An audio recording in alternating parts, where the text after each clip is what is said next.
Chapter 20 Mystery in Reverence. A message from Holy Virgin Mary. Section 1 Prelude.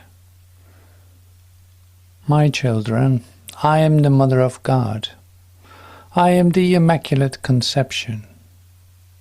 I speak to you from the only place where my voice is spoken, from the love that God is. I am all yours. All my children have the right to my loving heart as the Mother of God. Today I want to spend time with you, my children, who are saturated by the waves of the world's madness. I want you to know surely that I am always by your side. The distance that exists between you and me is even less than that between you and what you are. You live in difficult times. This must not be denied, since all denial is unconsciousness. But these difficult times should not discourage you. These times are times of the birth of the new. In every birth there is pain. The birth pangs of the universe are what you experience now. But I assure you that those pains are evidence of the triumphant manifestation of my Immaculate Heart. I remind you of these things so that you are prepared and at peace. Such times have long been a source of anguish for many of my children. But it must not be so for you, since you have crossed the threshold of truth. You well know that God exists and that you are one with God. You know that you live in the unity of the three hearts. You know the wisdom of love. Seek not for more wisdom. Nothing more is needed except to know that you are loved unconditionally by heaven. You need to feel my love. You need to experience the warmth of the embrace of my divine Son, Jesus. You have the right to receive the tender kiss of the Holy Spirit and to listen to the melodies of heaven that the angels of God sing without ceasing. Section 2 Pain Mystery. Children of heaven, all must go through the path of redemptive passion and the cross. This is not a punishment, nor a defect within creation. I come not to criticize or make you bitter, but to serve. I am the eternal servant of my beloved children. I am the servant of the Lord. Let the cross no longer be a scandal. Denying it makes no sense. Likewise, to say that the cross is a punishment in order to rise to a greater heaven is an outrage to truth. The cross is the cross, simply that. Pain is pain, which must be integrated into the experience of being. Pain is always the pain of birth, and can be experienced emotionally or in the physical body. It does not matter. I talk to you of such things because you need to understand that pain is not something from which to flee. Neither is it something you must go through, thinking you must act this way or that. Rather, simply allow pain whenever it makes an appearance and let it go whenever it departs. Every pain is temporary. It always passes. The same must occur with joy. Remember that everything happens. Pain is a mystery, as is life. The path to peace requires it. It is not helpful to try to understand what cannot be understood. My children, I have chosen the theme of pain to take your hearts where you still feel a little uncomfortable. I do it because it is important to accept that not everything can be comprehended. unwanted states usually represent areas that lack understanding. This is an area of concern from which I have come to free you, today and forever. Pain is pain. Life is life.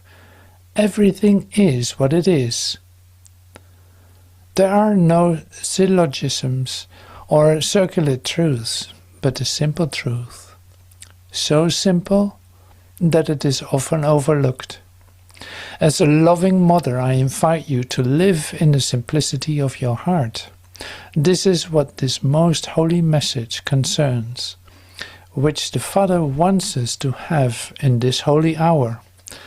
Remember, my children, that the blessed manifestation expressed in words here is a gift from the Father. In His infinite goodness, He has allowed me to spend some time in this union with earth in this way.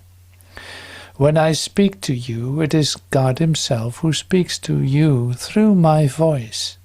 And when God speaks to men, heaven and earth are one. This does not mean that previously they were not, but that when you are ready to hear the voice of God in your heart, you become aware of truth. There is no such thing as heaven over there and earth over here. Earth and heaven are one, inseparable. Your humanity and your divinity are undivided unity, inseparable. Separation never existed except in solitary consciousness. Some things must remain a mystery. Not everything must be discovered. In this time of confusion, this time of waiting for love, a time of the birth of the new, it is an error to seek to remove all veils. Although eternal truth resides in your memory and truth must be brought to light, it is also the case that some things arise from misunderstanding certain aspects of divinity. Therein lies mystery, the unknown. The mystery of pain must remain a mystery, along with the mystery of life. Holy children, you who travel the path of simple spirituality, remember how often you try to interpret your dreams, try to reveal your future, try to go beyond what can be known. Do not try to discover the mystery of the Holy Trinity, nor the mystery of life, because it cannot be known. From all eternity, God has wanted mystery to exist. Accepting this is important. Abandon the compulsion of the thinking mind. I am asking you to stop looking for meaning in things. Wisdom cannot be learned, nor has wisdom anything to do with the evolution of thought, nor has wisdom any part of indoctrinating the mind or filling it with information. You already know that being learned does not mean being wise.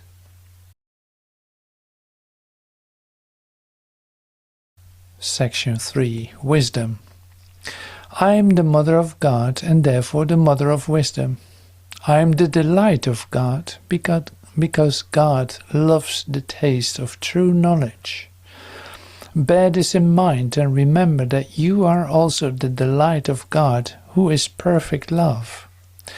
When you are told to let yourself love, you are also being told to let the wisdom of God flood your mind and your heart. Together we are coming to the end of these messages, but not to the end of consciously welcoming the wisdom of love.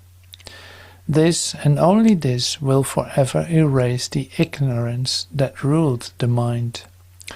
Knowledge is of the wise, not to be mistaken with pseudo-knowledge that could be owned by someone and not by all. Wisdom that cannot shared by all creation is not true wisdom. The world has taught you to find the mechanisms of power with which to dominate and survive. Information is part of the dynamic of mundane power. Having information that others do not possess is necessary for mastery. Information is power, as it says. Often you can dominate others when you know things they do not.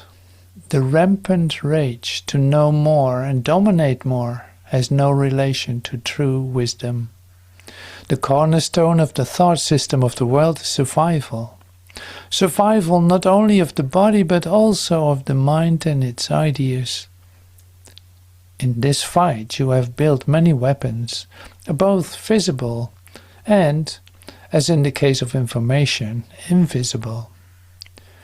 Your current world plays havoc with your peace of mind. If you want to bring heaven to earth, information must always be subject to love.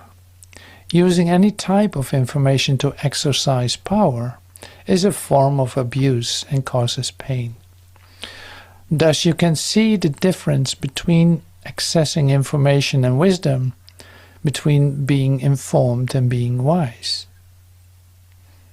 What comes from God cannot be used. This includes love, being, and wisdom, as well as everything else that God is. The wisdom that cannot be used often makes it feared, as it is with love. In fact, the fear of love comes from the absolute impossibility of it being used. You cannot use love. You cannot use God. You cannot use wisdom. You cannot use your being. Wisdom and love are one and the same. I invite you from the heaven of your holy heart to let yourself be loved. Let the wisdom of heaven be your faithful companion. I assure you that wisdom is closer to you than the distance between you and yourself. Wisdom is what created you. Wisdom is the beauty in which you exist. She exists before anything exists. In wisdom were all things created. All creatures live by it and in it. The wisdom of life is what sustains the universe. Without wisdom you could not exist. Every being receives wisdom. Wisdom can neither be learned nor taught. However, receiving wisdom, as with receiving love, is not the same as sharing it. Sharing the wisdom of your heart is love. Thus we unite the three strands that we have considered in this most pure and holy love message. The thread of the mystery of the unknown and unknowable, the thread of wisdom, the thread of love. Mystery, wisdom, and love are truly one and the same. Section 4. Christ and Wisdom. From the depth of my immaculate heart, I invite you once again to put aside all worldly knowledge and encourage you to live life differently. I invite you to live life in the manner of Christ. In one part of your being resides the wisdom of heaven, because Christ is wisdom. Wisdom is not information, it is your being. The being of infinite wisdom is what created you. In that being is where you are as God created you. In the wisdom of love is where truth lies. Let mystery remain a mystery, for that is what it is. Do not lose peace by seeking to know what cannot be understood, and what is not necessary to understand. Remember that you often seek to know, not out of love for wisdom, but simply to feel more powerful than your brothers and sisters, or not to feel inferior. None of that is of Christ. God is not interested, and neither are you, in vain games of dominance and power struggles that lead nowhere. I am speaking of wisdom and power, and of the difference between information and knowledge, which is the same as the difference between being and not being. Being is, by definition, of wisdom. Where there is no wisdom, there is no life. The question is not simply between being or not being, but between knowing and not knowing. If you do not live in wisdom, you cannot live as God created you to be. Immerse yourself in the silence of your heart. Worry not. Let go of all thought of what makes you suffer, as well as all thought of the future. Stay in the presence of my holy love. In this eternal now, you and I are one forever. Stay here with me. Close the doors and windows of your mind and begin to hear the ancestral voice that, although forgotten, you have always loved. Listen to heaven calling you from all eternity to live in the peace of God. Listen to the wisdom speak to you, literally telling you what you should know now. Never telling you beforehand, nor after the need has passed. Everything you should know, you will know at the right time. And what is not necessary to know, you will never know. There is nothing that is too much for you in life. God does not exceed what should be. Be silent and begin to let the feeling of reverence for life flow. That reverence is wisdom itself. In that holy silence, we both abide, mother and child, praying without words to the Father of love. We are silent so that we can hear. We open our hands to be able to receive. We enter the unity of being. We stay in the heaven of our hearts. In that unity, we include all creation, not the creation of our limited understanding, but of all truth. We embrace the mystery and enter this temple of our holy hearts with complete reverence and respect. And we hear the voice of wisdom, of love,